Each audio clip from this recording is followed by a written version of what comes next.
C'est le début de la semaine sur Congo 26 Télévision. L'actualité, voici ses grandes lignes. La rentrée scolaire 2025 est confirmée pour le 2 septembre prochain. Un accord a été trouvé le week-end entre le syndicat des enseignants et le gouvernement. Mais les volets sanitaires avec monkeypox n'est pas à négliger. Certaines voix proposent que ce grand rendez-vous scolaire soit décalé. Variole dite de singe, les statistiques revues à la hausse. Dans la province du Sud Kivu, plus de 600 cas, dont 5 décès pour la semaine qui vient de se terminer. On déplore l'étroitesse du cadre d'accueil des malades, malgré la prise en charge gratuite dans la zone de santé Mititi-Mourissa. Vous suivrez le reportage du LAMLO permanent dans cette province. Au lieu de 4 ministères consistants, la deuxième force politique au sein de l'Union sacrée, après l'UDPS et sa mosaïque, la FDCA ne compte cautionner ce qu'elle qualifie d'injustice. Ces 4 fédérations appellent à la tenue d'un congrès en interne pour clarifier l'actuelle position du regroupement au sein de l'Union sacrée de la nation et réévaluer le partenariat. Vous suivrez leurs déclarations dans ce journal. Mesdames, Messieurs, bienvenue. D'abord, cette nouvelle, à l'Éducation nationale, un accord a été trouvé entre le syndicat des enseignants et le gouvernement samedi 24 août, confirmant la rentrée scolaire 2024-2025 pour le lundi 2 septembre prochain, sous la supervision du vice-premier ministre en charge de la fonction publique Jean-Pierre Liaou, avec la participation des ministres du budget, de l'Éducation nationale et celui des finances. Ces discussions ont jeté des bases pour une rentrée scolaire sereine. Reportage.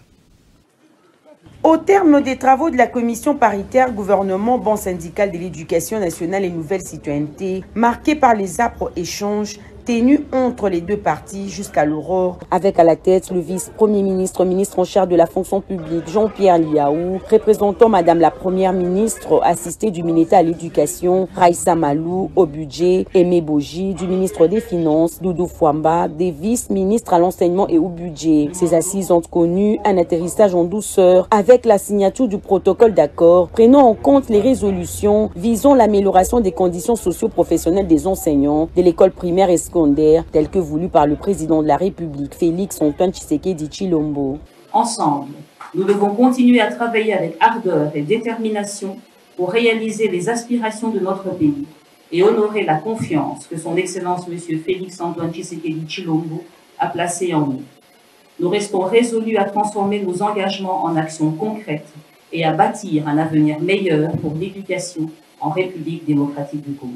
Le gouvernement a réitéré son engagement de poursuivre avec le processus visant à rendre viables les conditions de vie et de travail des enseignants, et ce, dans l'optique de garantir une bonne éducation des enfants congolais. C'est donc ces hommes et ces femmes qui sont nos héros, qui nous ont appris à lire, à compter et à devenir des hommes que nous sommes. Voilà pourquoi nous allons tous ensemble nous battre pour matérialiser la vision chère à son Excellence, Monsieur le Président de la République. C'est vrai que nous avons des ambitions beaucoup plus grandes et légitimes, mais ainsi que nous l'avons dit, c'est petit à petit que l'oiseau construit son nid. Et nous n'avons aucun doute qu'avec la synergie que nous avons mise en place, nous allons certainement aboutir dans les mois, les années qui viennent à une amélioration nette des conditions social de l'enseignant congolais. Les processus enclenchés pour l'amélioration des conditions socio-professionnelles des enseignants à Kinshasa comme en province ne devra pas être stoppé et le gouvernement est déterminé d'aller jusqu'au bout de la réforme avec le toilettage du fichier grâce à l'identification biométrique permettant d'élaguer les fictifs, ainsi garantir la maîtrise des effectifs et de la masse salariale. Épidémie de monkeypox en République démocratique du Congo, les chiffres de cas de contamination font craindre le pire. De plus en plus de voix se lèvent pour le renvoi de la rentrée scolaire à quelques jours de l'événement. Regardez. Confrontée à plusieurs cas de la variole de singe, suspecte ou confirmée, la République démocratique du Congo est inscrite sur la ligne de la riposte. Certes, une mesure saluée par tous. Mais le voie des contaminations de la maladie font redouter les pires pour les élèves appelés à reprendre le chemin de l'école d'ici à quelques jours. Les dangers restent permanents dans plusieurs coins du pays où les monkeypox exercent déjà de ravages. Souvent entassés dans une même salle de classe, dans les conditions favorisant la propagation du virus responsable de la maladie, plusieurs voix s'élèvent en faveur du report de la date prévue pour la rentrée scolaire. Ceci aura pour avantage la maîtrise de la situation, comme cela fut le cas avec le Covid-19. L'heure est à la protection des enfants communément appelée la relève de demain pour une République démocratique du Congo engagée sur la voie du développement. Variole dite de singe, les statistiques revues à la hausse dans la province du Sud Kivu. Plus de 600 cas dont 5 décès dans la semaine qui vient de se terminer. On déplore l'étroitesse du cadre d'accueil des malades malgré la prise en charge gratuite dans la zone de santé de Mititi-Moressa, précisément à l'hôpital de Karanda à Kavumu. Les malades en appellent à l'intervention des hommes de bonne volonté et à l'État congolais. Crispin Kalangaliwar, un de nos permanents au Sud Kivu, signe ce reportage. Les victimes de la maladie des varioles de singe en province du Sud Kivu déplorent les mauvaises conditions d'hébergement dont ils sont victimes dans plusieurs centres de prise en charge des maladies en province du Sud Kivu. C'est le cas du centre de la zone de santé de Mititi-Moressa qui enregistre chaque jour la moyenne de 150 malades mais qui vivent dans une promiscuité totale. À cela s'ajoute le manque de nourriture, déplore les malades qui dorment à même le sol ou encore 2 ou 3 malades sur un même lit. Matunzo iko mzuri, kulala hatulale mzuri na kukula hatukule mzuri kabisa. Niomba watuongezee vitanda tana manyumba juu watu bashakuwa bamingi sana na chakula.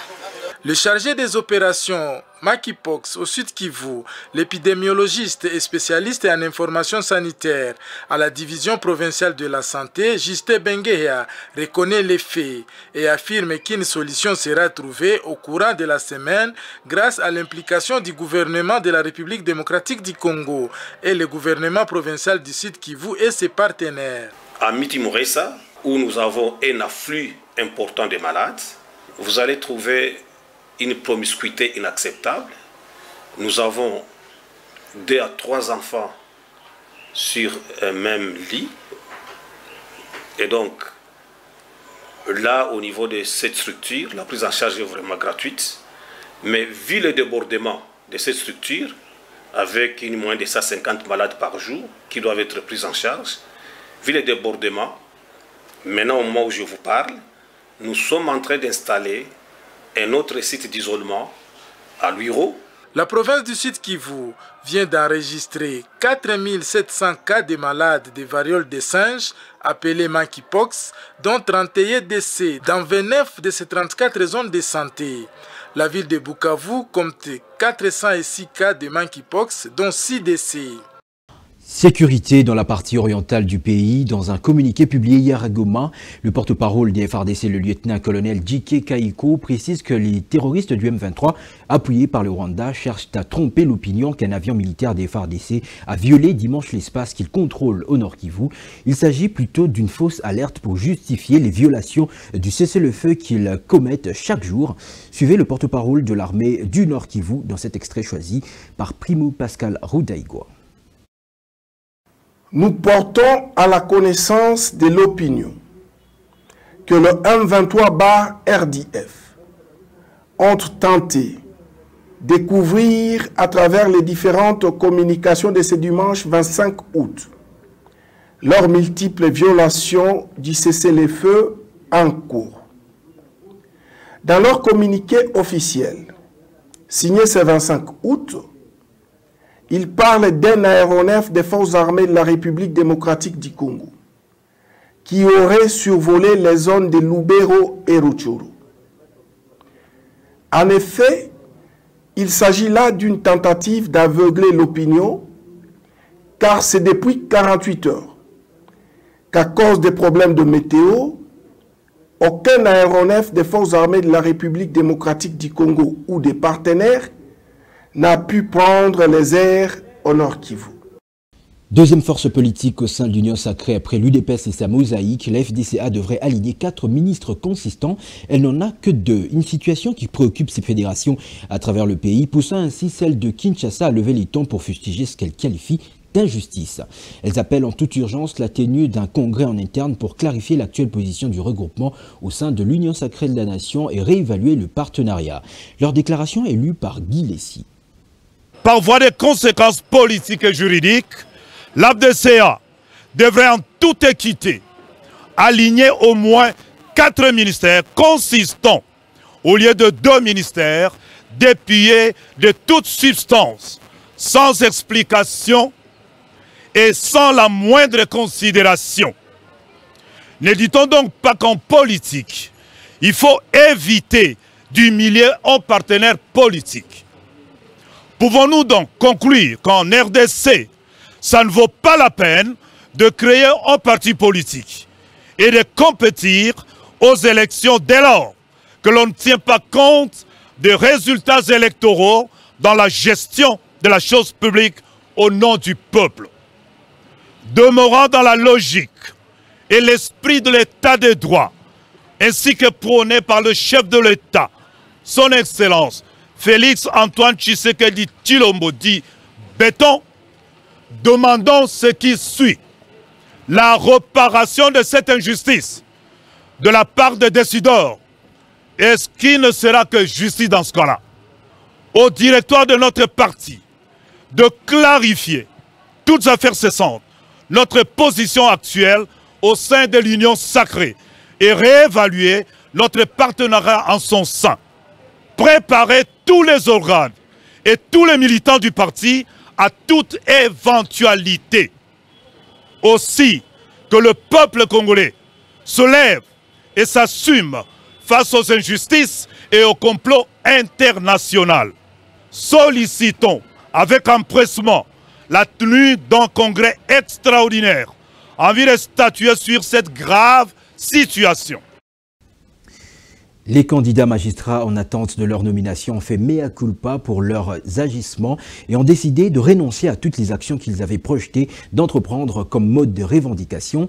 Ils ont déclaré le week-end au bureau du Conseil supérieur de la magistrature qui a reçu leurs 26 délégués dans la salle d'audience de la Cour constitutionnelle, place Royale à Kinshasa-Gombe. Très activistes au début de la rencontre, ces candidats magistrats se sont abrévés à la source Kamuleta. Selon le président du Conseil supérieur de la magistrature, la nomination de magistrat promotion 2024 est réciviste, est un acquis conformément à la vision du magistrat suprême. Mais le préalable est l'obtention du moyen de formation et d'affection. Ce n'est pas un groupe d'individus qui a décidé. C'est l'autorité suprême. Le bureau vous dit ceci: ce qui est logique et à votre intérêt et à notre intérêt, c'est que nous puissions obtenir des moyens pour la formation et pour vous affecter vos déplacements comme on a fait l'année passée. Très édifiés, les délégués de candidats magistrats ont reconnu qu'ils avaient choisi de voies tortueuses et par conséquent, ils optent pour la voie de la raison. Nous sommes vraiment très contents et nous présentons nos sincères remerciements au Conseil supérieur de la magistrature pour cette collaboration et surtout, comme nous savons maintenant comment va se dérouler le processus de notre nomination, nous allons relayer l'information auprès de nos collègues. Ils sont désormais fixés, tous les candidats magistrats, que leur nomination ne relève aucunement d'une mauvaise foi, mais plutôt tributaires de finances dans un pays post-électoral. La preuve de plus, l'Assemblée ordinaire du Conseil supérieur de la magistrature, prévue en avril dernier, n'a pas encore eu lieu. S'imprégner des conditions de travail des cadres et agents administratifs de son secteur, c'est le leitmotiv de l'entretien entre le ministre provincial de partenariat public-privé, commerce, petites et moyennes entreprises et les agents, ainsi que les cadres de son secteur. C'était le week-end à Kinshasa. Reportage Ebenezer Bonga. Cette rencontre a servi d'occasion au ministre provincial du commerce, partenariat public-privé, petites et moyennes entreprises de Kinshasa, Fiston Bahati, de palper du doigt la réalité que vivent au quotidien les agents et cadres de son secteur afin de réussir la mission lui confiée par l'exécutif provincial de la capitale congolaise. Échange à bâton rompu et sans tabou, l'occasion a été donnée aux chefs de division, chefs de bureau, chefs de service, ainsi qu'aux agents qui ont pris la parole à tour de rôle de s'exprimer et de présenter leurs désidérata. Lors de ces cadres d'échange, Fiston Bahati a eu une idée exacte sur la tâche qui l'attend et les défis à relever. Comme vous le savez, c'est la branche qui doit m'accompagner pour essayer de maximiser les recettes et voir comment relever les défis que nous avons trouvés. La ville a besoin de moyens, il faut motiver les équipes. Nous avons hérité d'une situation chaotique, comme vous le savez. Pour que les gens donnent les meilleurs dés, ils ont besoin d'être motivés. J'ai réussi leur déshydratat. Donc à notre niveau, nous allons voir comment apporter des solutions et comment améliorer les choses. Parmi les problèmes qui rongent le secteur du commerce, le ministre provincial a noté également les manques d'un cadre adéquat de travail et juridique pour ses agents et fonctionnaires de l'administration provinciale, pas de rémunération pour plus de 300 agents, pas de matériel pour ne citer que cela. Il faut noter que cette rencontre s'est tenue à la satisfaction de tout le monde. Pour ces fonctionnaires provinciaux du secteur des commerces, c'est une première voir un ministre de tutelle rencontrer les agents et écouter leurs desiderata dans le but de faire marcher les choses dans la bonne direction. Salubrité dans la ville de Kinshasa, l'opération curage du caniveau rivières et cours d'eau pour évacuer des déchets, sachets et emballages plastiques lancés dans le cadre de l'assainissement de la ville. La population s'inquiète à l'approche de la saison de pluie. Où emmène-t-on les immondices après curage des caniveaux? La réponse dans ce reportage. Alors que dans certaines communes de Kinshasa, le curage de rivières et caniveaux n'est toujours pas visible depuis le lancement de l'opération coup de poing par le gouverneur Daniel Bumba, visant l'assainissement de la capitale congolaise, traitée à tort ou à raison, des villes la plus sales du monde. Certains Kinois s'inquiètent et s'interrogent sur la destination que prennent les déchets évacués. Des préoccupations fondées à l'approche de la saison des pluies. Malgré tout, le gouverneur tout ça, mais na terrasse et na carnivore vraiment ils ont passé bientôt mboule robana nango balongoli ba iloko moko te soto ke comme na gouverneur nini hôtel de ville provinciale ya wangata soto ke na soko ma izana ebele et côté ba même tina bureau ba mona ngoti awa tala sanitaire bo ils appellent ba maladie ils ont malade tout ça. Pour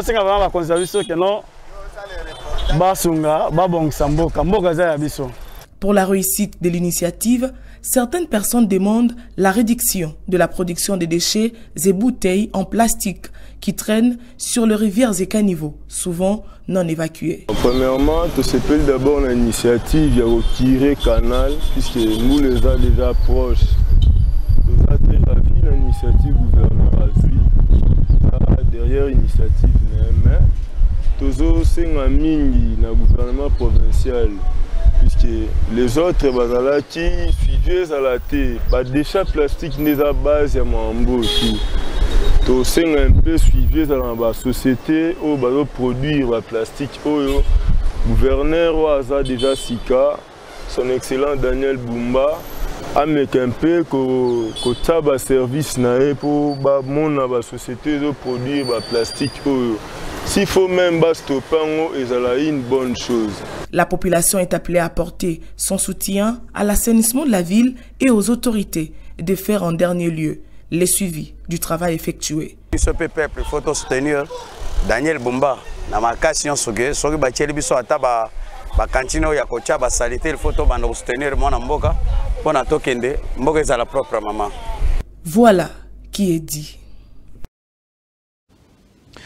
Les travaux de réhabilitation de la route nationale numéro 26, tronçon Ouatsa-Gambari, évoluent bien à la satisfaction de l'exécutif provincial. C'est un reportage de Christophe Onzonono. Regardez.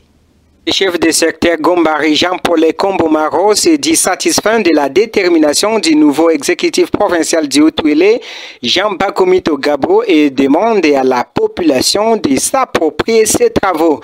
Il a dit ce jeudi 22 août 2024 lors d'une mission de supervision des travaux réalisés par l'Office des routes Ouélé sur cet endroit qui faisait couler beaucoup d'encre salive. Le chef de secteur Gambari, Jean-Paul Kombomaro, s'est exprimé à ce terme. Nous sommes à la première phase, comme on venait de le dire. L'autorité provinciale a décidé à ce qu'on puisse supprimer tous les bordels sur la la RNV6, accès Wacha Gombari. C'est un travail qui a commencé il y a de cela une semaine à partir du secteur Mambutu, c'était à Doubélé. Et aujourd'hui, nous sommes dans le secteur Gombari. De leur côté, les usagers remercient et félicitent les actions de l'exécutif provincial avant de déplorer les mauvais états de la route nationale numéro 26.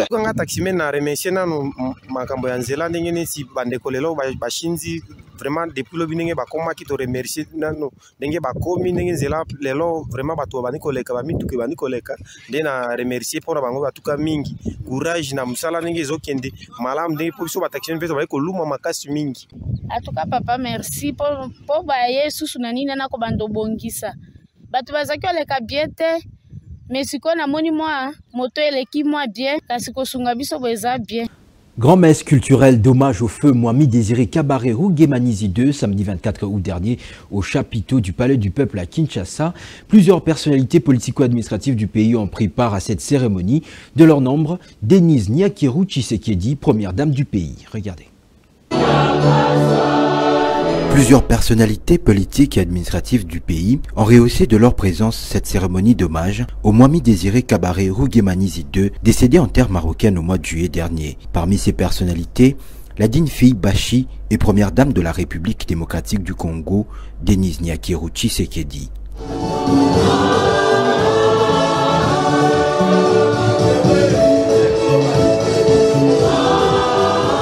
Cette grand-messe culturelle organisée au chapiteau du Palais du Peuple par l'initiative de l'Union pour le développement de la zone de Kabaré ou des Oka, en collaboration avec l'association des Bachi Bahavu, Tinabougouma, Aïsbel, a accueilli plus de 1000 personnes dont le professeur Modeste Bahati Lukwebo, représenté par Vital Banyuesize Mouini, qui a transmis fidèlement les mots de l'autorité de référence de la FDCA. Je commence par louer l'initiative des pareils événements historiques et à féliciter les organisateurs, car c'est l'eau que nous inspire les saints des Écritures.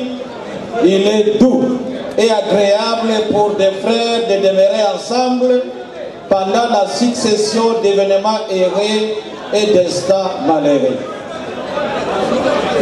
Avec toute reconnaissance, je salue la présence de toutes les personnes qui nous ont fréquentés à Kabaré, ici à Kinshasa et partout, car dit-on, l'esprit oublie toutes les souffrances quand le chagrin a des compagnons et que l'amitié console. La vie est sûrement une succession de changements naturels. Le Moami nous a quittés et le Moami nous est donné. Sa Majesté le Moami Désiré Kabaré, qui nous a précédés dans l'au-delà, est un personnage exceptionnel. Ces hommages attestent la grandeur de la mémoire de l'illustre chef traditionnel Moami Désiré Kabaré, inscrit dans les panthéons de l'histoire de la République démocratique du Congo, comme pour dire Moami Désiré Kabaré, forever. Enfin, en bref, après avoir fait match nul à la Ligue comme au retour, les poulains du coach Papi Kimoto de Maniema Union ont éliminé le club zambien de Ngezi Platinum au tir au but 4-3. C'était hier dimanche 25 août au stade du Martyr de Kinshasa. Maniema Union rejoint alors les 3 clubs congolais qui, eux, étaient exemptés des préliminaires. Il s'agit du tout-puissant Mazembe, de l'ASV Club et du Saint-Éloi Lupopo. Au prochain tour, ils joueront face aux Angolais de Petro Atlético. C'est la fin de cette grande édition. Revoici ces grandes lignes. La rentrée scolaire 2025 est confirmée pour les 2 septembre prochain. Un accord a été trouvé le week-end entre les syndicats des enseignants et le gouvernement. Mais les volets sanitaires avec monkeypox n'est pas à négliger. Certaines voix proposent que ce grand rendez-vous scolaire soit décalé. Variole dite de singe, les statistiques revues à la hausse dans la province du Sud-Kivu. Plus de 600 cas, dont 5 décès pour la semaine qui vient de se terminer. On déplore l'étroitesse du cadre d'accueil des malades, malgré la prise en charge gratuite dans la zone de santé de Mititi-Rouressa. Au lieu de 4 ministères consistants, la deuxième force politique au sein de l'Union sacrée après l'UDPS et sa mosaïque, la FDCA ne compte cautionner ce qu'elle qualifie d'injustice.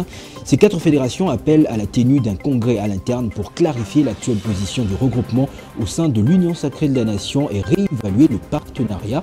Vous avez suivi leurs déclarations dans cette grande édition. C'était un grand honneur de vous présenter ce journal. Agréable semaine à toutes et à tous sur Congo 26 Télévision, la chaîne de l'unité nationale.